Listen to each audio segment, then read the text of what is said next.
muchachos, como siempre, espero estén todos genial. El día de hoy hablaremos de una de las sustancias químicas más infames usadas en la guerra de Vietnam. Un compuesto famoso porque, a pesar de no estar pensado para dañar el cuerpo humano, es capaz de provocar distintas formas de cáncer, manifestaciones grotescas en la piel y terribles malformaciones congénitas entre los hijos de quienes se exponen a este compuesto. En este video hablaremos del agente naranja, veremos sus efectos sobre el cuerpo humano, los mecanismos detrás de esos efectos y las secuelas que deja en sus víctimas incluso décadas después. Pero primero, como es costumbre, pongámonos en contexto. No podemos hablar del agente naranja sin hablar primero, aunque sea brevemente, de la guerra de Vietnam, un conflicto bélico que se extendió por casi 20 años entre los años 1955 y 1975 y que formó parte del contexto general de la Guerra Fría y de las guerras de Indochina. En esta guerra se enfrentaron principalmente dos bandos: Vietnam del Norte, conocido oficialmente como la República Democrática de Vietnam, apoyada por el bloque comunista, contra Vietnam del Sur,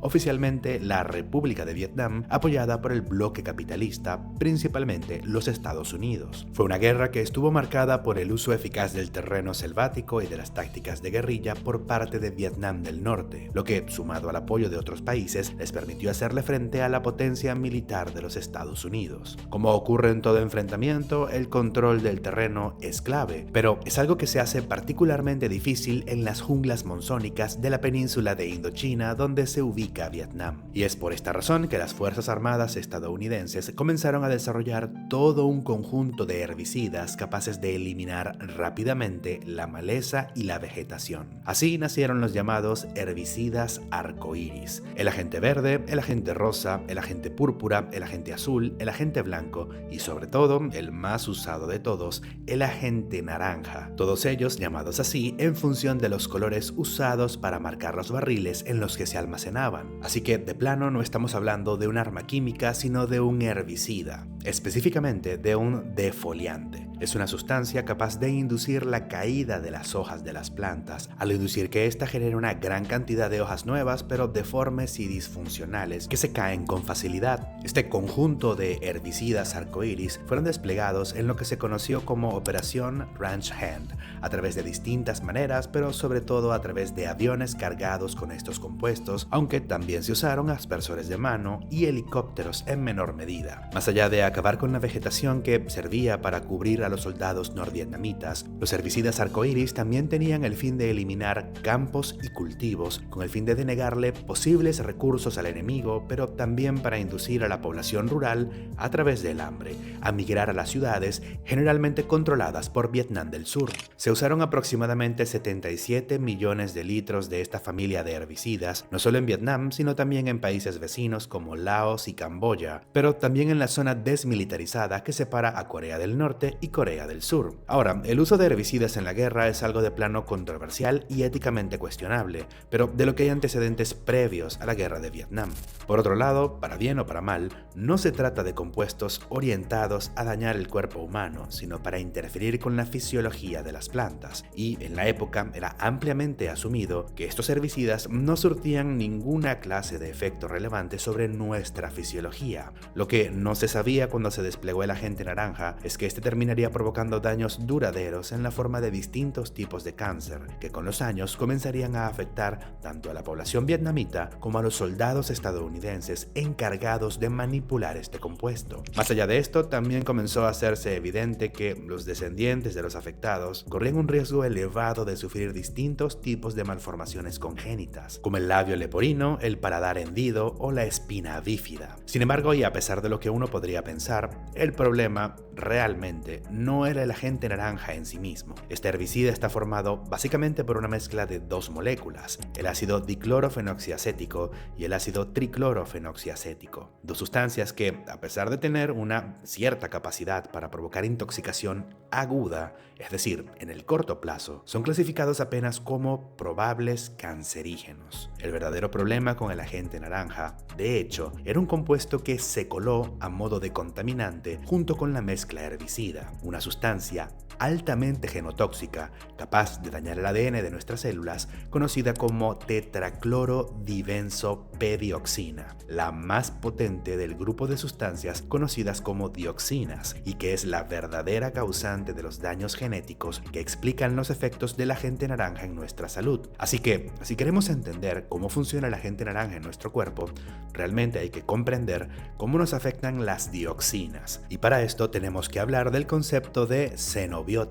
Un xenobiótico es una sustancia externa a nuestro cuerpo que no es necesaria para su funcionamiento. Hablo no solo de fármacos, medicamentos y toxinas, sino también del amplísimo rango de sustancias naturales que existen a nuestro alrededor, pero que son inútiles o incluso dañinas en cantidades suficientes, pero que sin embargo están presentes tanto en el aire como en el agua y los alimentos que consumimos. Piénsenlo de esta manera: un tomate o una manzana contiene no solo agua, fibra, carbohidratos y otros nutrientes, sino también toda una variedad de compuestos que son necesarios para el metabolismo de la planta, pero que realmente no son útiles para nosotros. El aire que nos rodea contiene no solo gases atmosféricos, sino también contaminantes provenientes de la actividad industrial, así como una buena cantidad de esporas de hongos y bacterias, que a su vez contienen moléculas inútiles o nocivas para nuestro cuerpo. Y lo mismo aplica con la comida o el agua. Todas estas sustancias extrañas, todos estos xenobióticos, deben ser metabolizados por nuestro cuerpo para ser excretados o por lo menos convertidos en sustancias no tóxicas. Y este es un trabajo que recae en un conjunto de enzimas conocidas como enzimas metabolizadoras de xenobióticos. Un nombre bastante descriptivo. Es un grupo bastante amplio de enzimas que a través de distintos mecanismos modifican sustancias extrañas para inutilizarlas y facilitar su eliminación. Y entre este grupo de enzimas, probablemente las más potentes y versátiles son las que se engloban bajo el concepto del citocromo P450, un conjunto de enzimas ubicadas en nuestras mitocondrias con poderosas propiedades oxidantes. Para ilustrar la versatilidad de este complejo de enzimas, el citocromo P450 puede participar en el metabolismo de compuestos tan dispares como el alcohol, múltiples hormonas, distintas clases de antibióticos o incluso el acetaminofén. Son enzimas muy potentes e indispensables para nuestra salud, con funciones que van mucho más allá del metabolismo de xenobióticos. Pero, por ejemplo, si alguna vez les dicen que no pueden consumir 2 fármacos al mismo tiempo o junto con el alcohol, probablemente sea porque estas sustancias dependen de una forma u otra del citocromo P450. Sin embargo, esta poderosa familia de enzimas también tienen un lado negativo. Por una parte, al procesar determinadas sustancias, estas enzimas pueden convertir lo que era un compuesto extraño, pero inocuo, en un agente altamente tóxico y peligroso. Un ejemplo que vimos en el video anterior es el caso del acetaminofén o paracetamol. Este fármaco, cuando se consume en cantidades excesivas, reacciona con el citocromo P450, convirtiéndose en una potente toxina capaz de destruir el tejido del hígado. Por otro lado, el citocromo P450, gracias a sus potentes capacidades oxidativas, puede producir, de forma colateral, lo que se conoce como radicales libres o especies reactivas de oxígeno, como el superóxido, por ejemplo, lo que puede provocar daños importantes al material genético de nuestras células. Y finalmente, en vista de que el citocromo P450 es, digamos, muy promiscuo, este puede reaccionar con toda clase de compuestos, también puede comenzar a oxidar moléculas que no son extrañas, sino que al contrario son propias y naturales de nuestro cuerpo, convirtiendo lo que era, por ejemplo, un nutriente en una toxina. Un ejemplo de esto es la peroxidación de lípidos y grasas, que también puede llevar a daños en nuestras células. Por todas estas razones, a pesar de que se trata de un conjunto de enzimas indispensables para nuestro cuerpo, deben estar finamente controladas por nuestras células. La triclorodibenzopedioxina, presente en el agente naranja, actúa precisamente al interferir con uno de los mecanismos que controlan el funcionamiento del citocromo P450. Para ser exactos, las dioxinas en general activan lo que se conoce como receptor de hidrocarburos aromáticos. Como el nombre indica claramente, se trata de una proteína capaz de unirse o percibir la presencia de hidrocarburos aromáticos en nuestro cuerpo. Los hidrocarburos aromáticos son contaminantes muy comunes en nuestro ambiente. Se producen, por ejemplo, al cocinar la comida y al quemar madera u otros combustibles. Nuestra especie siempre ha estado expuesta a hidrocarburos aromáticos, no solo porque sean relativamente comunes en la naturaleza, sino también por el hecho de que la habilidad para cocinar la comida es anterior a la evolución de nuestra especie. Este receptor de hidrocarburos aromáticos, cuando es activado, promueve a nuestras células a producir una mayor cantidad de enzimas del citocromo P450. Según se propone, esto es un mecanismo de defensa, por ejemplo, ante la exposición al humo que surge al cocinar. El problema es que las dioxinas presentes en el agente naranja tienen una capacidad anormalmente alta de estimular este receptor y por tanto llevan a una producción anormalmente alta de las enzimas del citocromo P450, con todo lo malo o lo bueno que esto puede suponer.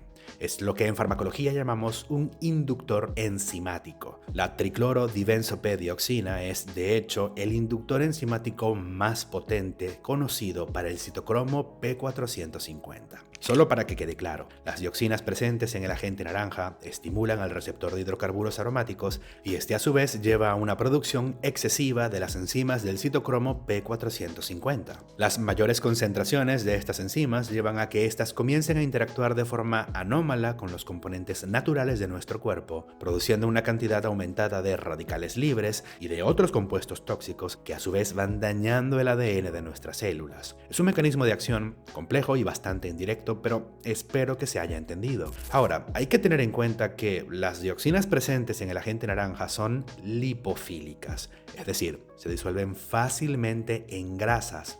Y esto implica no solo que pueden difundir fácilmente a través de nuestra piel, sino que además pueden almacenarse en nuestro tejido adiposo con nuestra grasa corporal. Por lo que la exposición a estas sustancias puede producir efectos que se prolongan incluso por décadas, dependiendo de qué tantas dioxinas hayan logrado depositarse en el tejido adiposo. El daño continuado al ADN puede llevar en primer lugar al cáncer, una de las manifestaciones a largo plazo más características de la exposición a este herbicida. Entre las formas de cáncer que han podido ser relacionadas al agente naranja, tenemos particularmente neoplasias hematológicas, cánceres que afectan a la médula ósea y a la sangre, como el linfoma de Hodgkin y el linfoma no Hodgkin, así como distintas formas de leucemia. Como explicamos en el video del gas mostaza, las células madre que dan lugar a los elementos de nuestra sangre son células de rápida división. Constantemente replican su ADN en un proceso que las hace mucho más susceptibles a los daños genéticos que provocan las dioxinas, pero también pueden aparecer otras formas de cáncer como cáncer de pulmón, de vejiga o de próstata. Otro efecto lamentable del daño al ADN es la teratogénesis,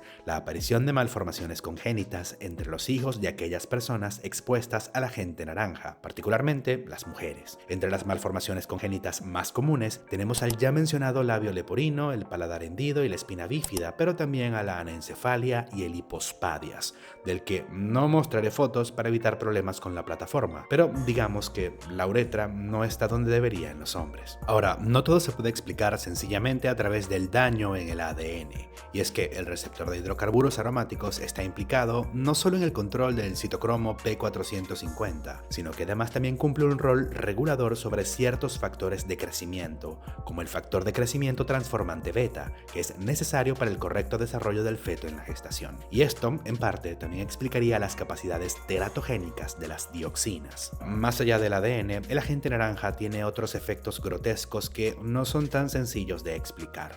El primero de ellos es el cloracné, una forma de acné en la que además se suma la aparición de abundantes quistes epidermoides en toda la piel. Es resistente al tratamiento, pero tiende a resolverse por sí mismo. Por otro lado está la porfiria cutánea tarda, una forma de porfiria. Este es un grupo de enfermedades de las que ya hemos hablado antes, que se caracterizan, entre otras cosas, por la aparición de lesiones en la piel allí donde ésta se expone a la luz ultravioleta como la que emite el sol. Es una enfermedad con el potencial de ser altamente desfigurante y dolorosa. Y en este caso parece que se debe a una combinación entre predisposición genética y la exposición a las dioxinas presentes en el agente naranja. Las dioxinas son lamentablemente una auténtica plaga. Pueden persistir por años en el ambiente al colarse en el suelo, lo que las protege de la luz y el calor del sol que servirían para degradarlas. Y en el suelo las dioxinas pueden comenzar a bioacumularse y bioamplificarse. Para ilustrar lo que quiero decir con esto, un insecto puede consumir las dioxinas con la tierra y las acumula en su cuerpo. Un ave, a su vez, se come a cientos de estos insectos y amplifica esta acumulación. Esto se puede aplicar a todos los nichos ecológicos y es algo que solo se hace peor a medida que subimos en la pirámide trófica. Son sustancias peligrosas no solo para nosotros, sino también para todo el ecosistema, y el agente naranja es solo uno de los productos humanos implicados en la contaminación con dioxinas. Con algunas excepciones, el resto de los herbicidas arcoíris eran iguales o peores, y además de esto, una amplia variedad de procesos industriales producen dioxinas como un subproducto, aunque afortunadamente se han ido tomando medidas apropiadas que han llevado a que los niveles de estos contaminantes en el ambiente hoy se encuentren con una tendencia decreciente. Muchachos, espero que les haya gustado este video. De ser así, probablemente también les guste este otro sobre el gas mostaza, un arma química que, de forma similar, también afecta al ADN de nuestras células y que paradójicamente llevó al desarrollo de ciertos fármacos contra el cáncer. No se olviden de alimentar al algoritmo con un comentario. Yo me despido y nos vemos en el siguiente video.